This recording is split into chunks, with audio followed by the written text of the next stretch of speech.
kelas 9, Masya Allah. Tahun lalu Mrs. Tini ketemu kalian masih kelas 8 ya, tapi di tahun ini tepatnya di bulan Oktober kalian sudah kelas 9. Barakallah ya anak-anak saleh dan saleha. Oke, kita akan masuk ke pembelajaran bahasa Inggris. Silahkan dibuka bukunya, please open your book. Temanya kita mau mempelajari mengenai how to make a dessert. Oke, before we study, that's better if we take a pray. Kita berdoa dulu ya. A'udzubillahi minasyaitonirrajim. Bismillahirrahmanirrahim. Raditu billahi rabba wa bil islami dina wa bi Muhammadin nabiyya wa rasulah. Rabbi zidni ilma warzuqni fahma. Alhamdulillah sudah berdoa. Okay, our message today is about I will share a materi about six point. Kita mau bahas mengenai yang poin ya. The first is definition of procedure text. Yang pertama adalah mengenai definisi mengenai text procedure. The second is generic structure of procedure text. And then the third, purpose of procedure text. The fourth, language feature of procedure text.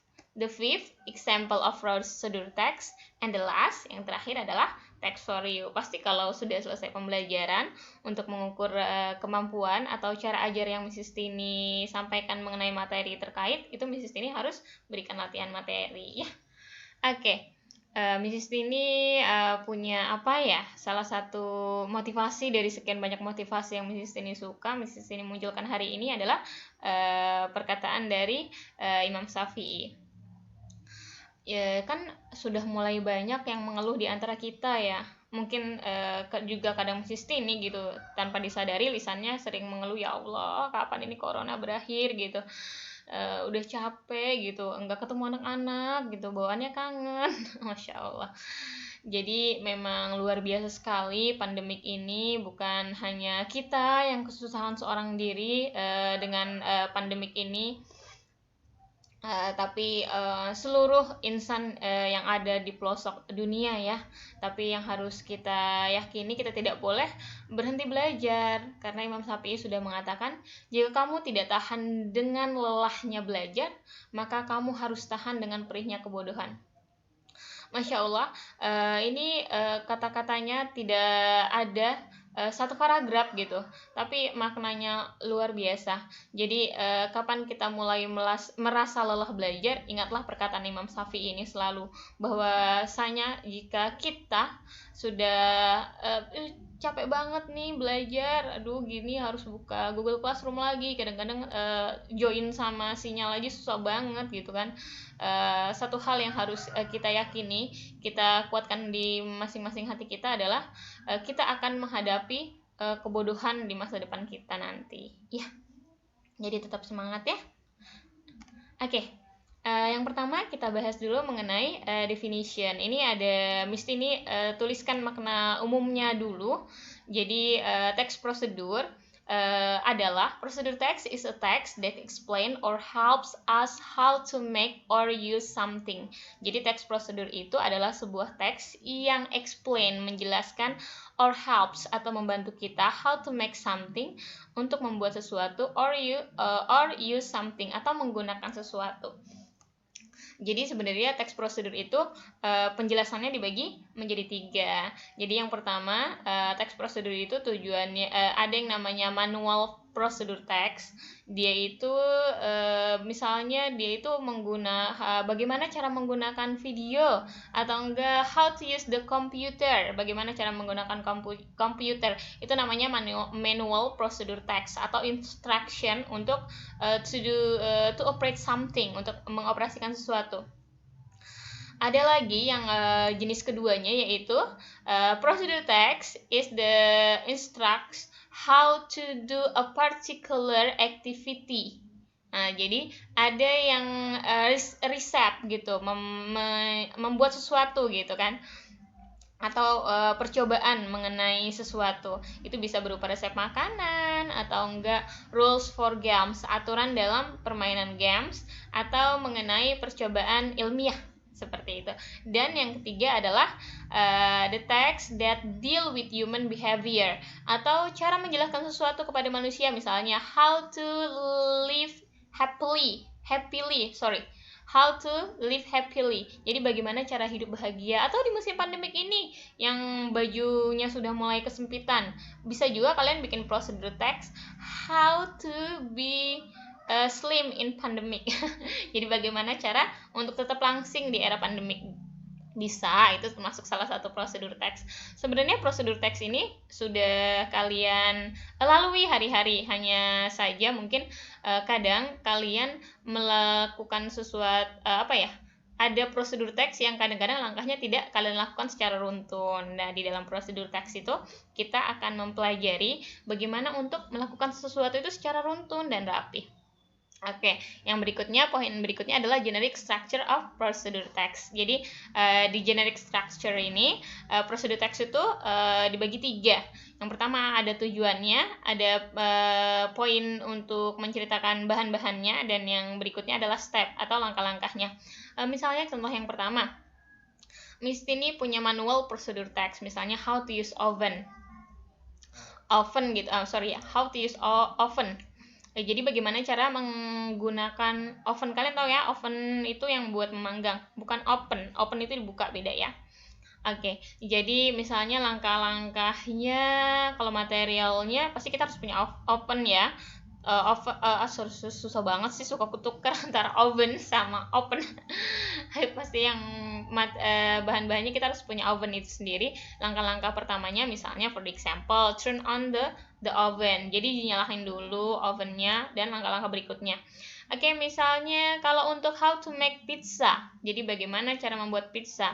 Jadi materialnya atau ingredients-nya, bahan-bahannya kita bisa misalnya for example ya, 1 kg of flour, 1 kilo tepung, atau habis itu eggs, and then sausage, ketchup, and etc. dan lain sebagainya. Dan langkah-langkahnya misalnya kalau cara membuat sesuatu itu kita biasa menggunakan kata firstly, after that, and then. Firstly itu pertama-tama, secondly kedua, habis itu and then, dan kemudian the last yang terakhir. Itu kata-kata yang biasa digunakan dalam prosedur teks. Dan contoh yang ketiga, misalnya yang tadi Mrs. Tini sampaikan sebelumnya, kalau udah cara penggunaan sesuatu, cara membuat sesuatu misalnya, atau cara orang untuk membangun suatu kebiasaan, misalnya how to be slim in pandemic gitu kan, bagaimana cara menjaga tetap langsing gitu di era pandemik. Kan rata-rata kan di era pandemik Masya Allah gitu, selain stres meningkat, stres ini juga berefek pada peningkatan berat badan ya. Sini kemarin dapat cerita dari orang tua SMP Albina, Ustazah, anak saya bajunya pada sempit gitu. Masya Allah, gurunya bajunya makin kebesaran, anaknya makin makin kesempitan ya. Oke, misalnya drink 2 glasses of water before take subuh. Oke, itu contohnya ya, minum 2 gelas air sebelum sholat subuh. Itu pembahasan dari generic structure. Kita masuk ke purpose. Di purpose ini kita akan dapat pembelajaran mengenai itu teks prosedur, tujuannya disajikan untuk apa sih, seperti itu. Jadi misalnya to explain or tell the reader how to make, operate, or do something through a sequence of action or step. Jadi menjelaskan, menceritakan kepada pembaca bagaimana untuk membuat, mengoperasikan, atau melakukan sesuatu melalui langkah-langkah yang tepat, yang telah sesuai alur gitu ya. And then to explain steps or instruction to make, operate, to do something. Sama. To explain, bagaimana untuk menjelaskan step, langkah-langkahnya, instruction, perintah-perintahnya, perintah to make, perintah-perintah untuk membuat, operate, mengoperasikan, dan juga do something, membuat sesuatu. Oke, kita lanjut ke bahasan berikutnya mengenai language feature of procedure text. Tadi sudah bisa jelaskan ya. Ini adalah ungkapan atau kata-kata yang biasa digunakan dalam teks prosedur. Yang pertama adalah adverbial sequence. Ini contohnya seperti first, second, third, the last. First itu pertama-tama, second yang kedua, third yang ketiga, the last yang terakhir. Atau bisa menggunakan kata and then, dan kemudian after that. Oke. Yang berikutnya adalah use command imperative sentence. Ini adalah kata kerja.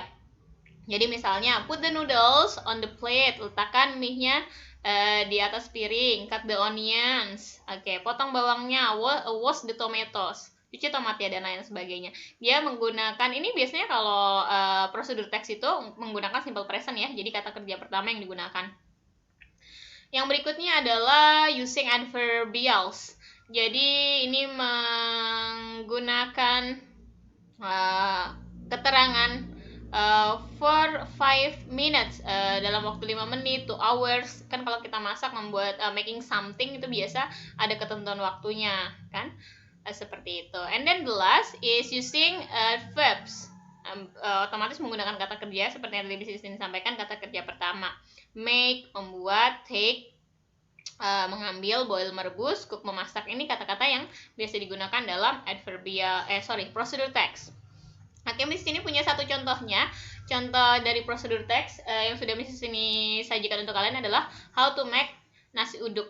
Nasi uduk is a traditional food from Jakarta ya.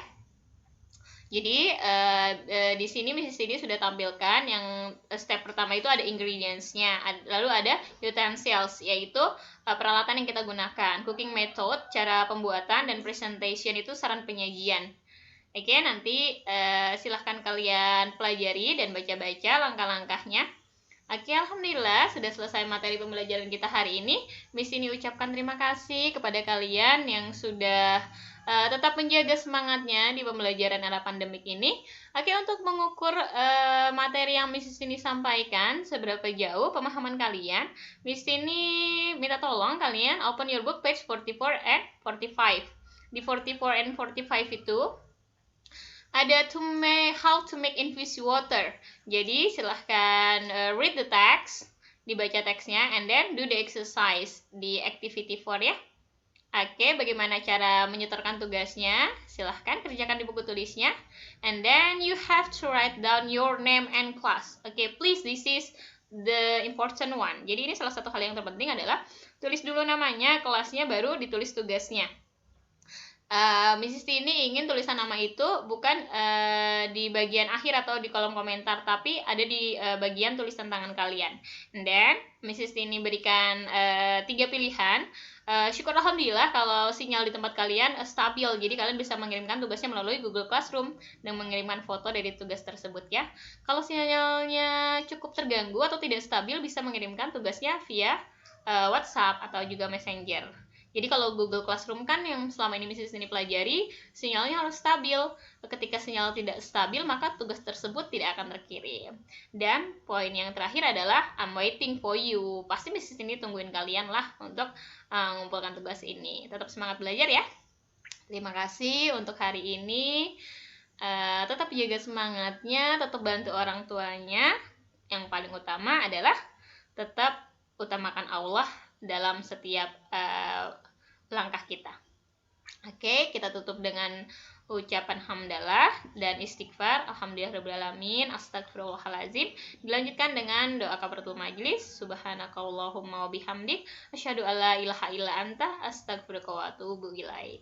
Thank you my student. Assalamualaikum warahmatullahi